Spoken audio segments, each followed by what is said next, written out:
योगदान सबसे अहम होगा, मैं इस बात को मानता हूं।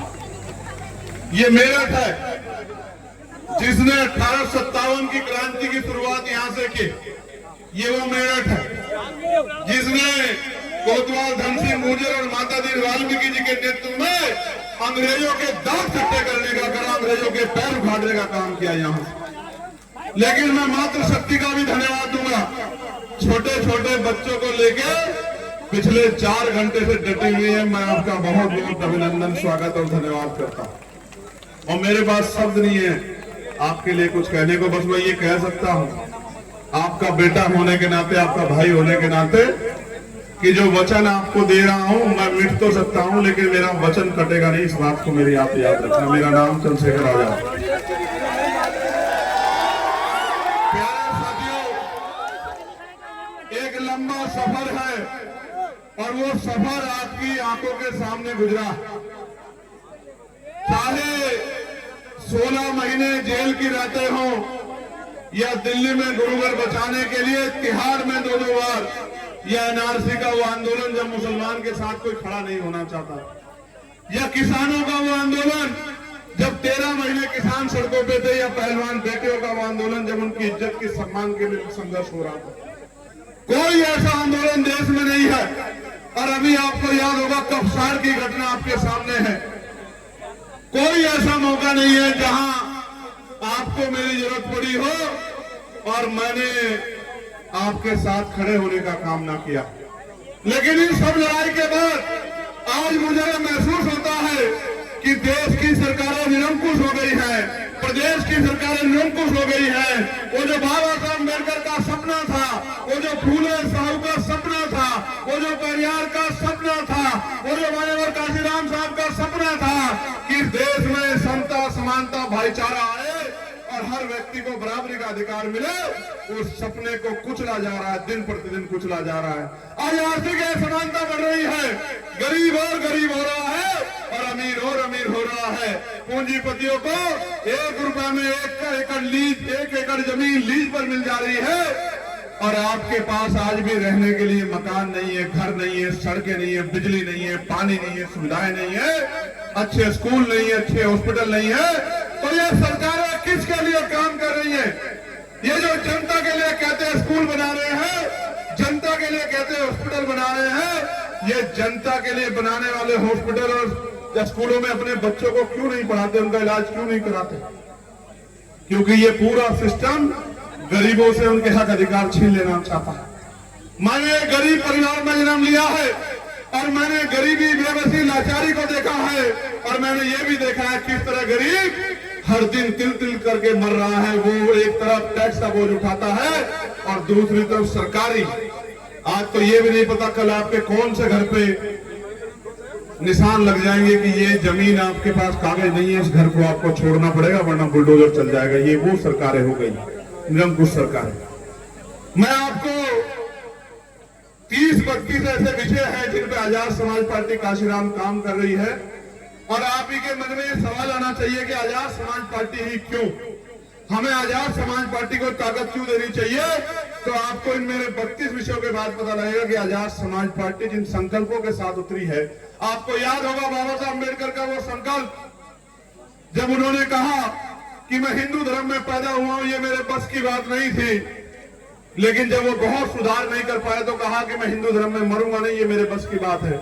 हम उन महापुरुषों के बच्चे हैं जो संकल्प करते हैं, उस संकल्प को पूरा करने के लिए अपने जीवन का एक क्षण लगा देते हैं, अपने खून का एक कतरा लगाते हैं, उन महापुरुषों के बच्चे। मैं तो आपके बीच का हूं, आपके साथ यही पल के बढ़ के संघर्ष करके आगे बढ़ा हूं। मेरठ के ऐसे पता नहीं कितने साथी हैं जिन्होंने मेरे साथ संघर्ष किया हर मामले में। लेकिन मैं आपको एक पूछना चाहता हूं, क्या आप इसी गरीबी, बेबसी, असुविधाओं के जीवन में खुश हैं? जोर से बताओ, खुश हैं? इसको बदलना चाहते हैं? तो बस अगले 20 मिनट मेरी 32 मांगों को देख लो, जो 32 मांगे आजाद समाज पार्टी करेगी अगर उनको अवसर मिलेगा। पहली मांग ये है, और ये मांग नहीं, ये संकल्प है कि शिक्षा सबके लिए समान होनी चाहिए और कक्षा 1 से लेकर 12 तक सबके लिए शिक्षा मुफ्त होनी चाहिए। और क्वालिटी एजुकेशन मिलना चाहिए। वही शिक्षा जो प्राइवेट स्कूलों में मिलती है, वही शिक्षा सरकारी स्कूलों में मिलनी चाहिए और वो मुफ्त मिलनी चाहिए, क्योंकि हम टैक्स देते हैं। हम आप हमें नौकरी रोजगार तो बहुत दूर की बात हो गई, अगर हम हमें शिक्षा भी नहीं दे सकते तो हमें समझते हैं कि आप हमें आगे नहीं बढ़ा सकते, आपको हमारा गला घोटने का काम कर। आप महसूस करके देखो, आज अच्छी शिक्षा के लिए आपको प्राइवेट स्कूल में जाना पड़ेगा और प्राइवेट स्कूल की फीस देने की हैसियत हर परिवार की नहीं है। लेकिन प्राइवेट स्कूल का मुकाबला सरकारी स्कूल के बच्चे नहीं कर सकते। और सोचो जब कंपटीशन होगा, और वो भी कंपटीशन कब, जहां पेपर लीक हो रहे हो। मीडिया के मेरे बंधुओं, पूछो सरकार से सवाल आपके बच्चों का भी है कि एक बच्चा पढ़ के मेहनत करेगा रात रात भर जाके, और दूसरा पैसे के दम पे पेपर लीक करा के नौकरी रोजगार ले जाएगा, तो न्याय कैसे होगा, निष्पक्षता कैसे आएगी, आप मुझे बताओ। नीट का पेपर लीक होगा, रीट का पेपर लीक होगा, एसएससी जीडी का पेपर लीक होगा, पुलिस का पेपर लीक होगा, कोई ऐसी भर्ती नहीं होगी जिसमें घोटाला नहीं होगा। तो ये निकम्मी सरकार सिर्फ पैसे वालों की सरकार है, तो जनता इनके साथ क्यों खड़ी हो, जनता इनको क्यों ना जवाब दे। इसलिए नारा दिया है कि सत्ता परिवर्तन होना चाहिए, और हमारे बोर्ड भागने से कुछ नहीं होगा, हमें परमिशन हमारी रोकने से कुछ नहीं होगा। हमारे नेता यहाँ बैठे, हम लोग घर घर जाके काम करें, कितनी परमिशन रोकोगे। जब तक हमारे शरीर में लहू का आखिरी कतरा रहेगा, हम इन अधिकारों के लिए लड़ते रहेंगे, और हम पीछे हटने वाले नहीं हैं।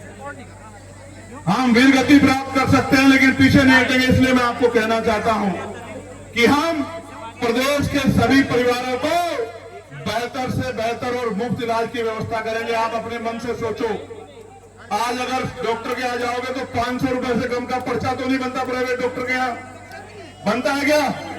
लेकिन क्या यहाँ न्यूनतम मजदूरी 500 रुपए मिल रही है सब परिवारों को? 500 का मतलब क्या हुआ? 15,000 रुपए महीना। क्या हर परिवार 15,000 रुपए महीना कमा पा रहा है? नहीं।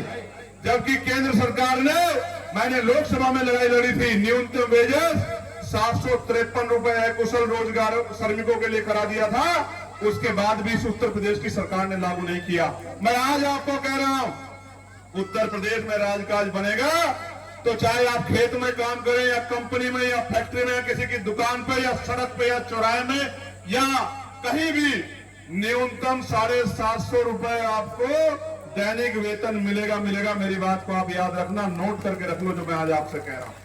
और इसका मतलब यह है कि 750 का मतलब आपको 20,000 रुपए से ज्यादा का वेतन हर माह मिलेगा। इस बात को समझो। आशा बहने हो, आंगनबाड़ी बहने हो, भोजन माताएं, पंचायत सहायक हो, रोजगार सेवक हो, या और हमारे जो है कर्मचारियों, चाहे सफाई कर्मचारी, सबको कॉन्ट्रैक्चुअल लेबर खत्म करके पक्की नौकरी, सुविधा की नौकरी के साथ उसके जीवन को बेहतर अवसर देंगे। इस बात का मैं आपको विश्वास दिलाता हूं।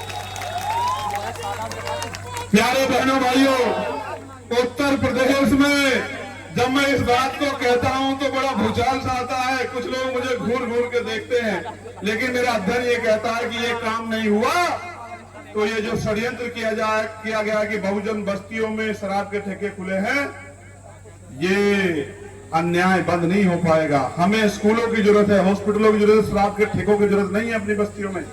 मैं आज कह रहा हूं, जिस दिन राजकाज बनेगा सारे शराब के ठेकों को लाइब्रेरी में परिवर्तित कर दिया जाएगा। उस दिन डिजिटल लाइब्रेरी में परिवर्तित कर दिया जाएगा और शराबबंदी लागू करेंगे। शराबबंदी लागू करके इनको पीने के लिए जूस देंगे, फ्री में देंगे, लेकिन शराब नहीं देंगे इन लोगों को। मेरी बात का,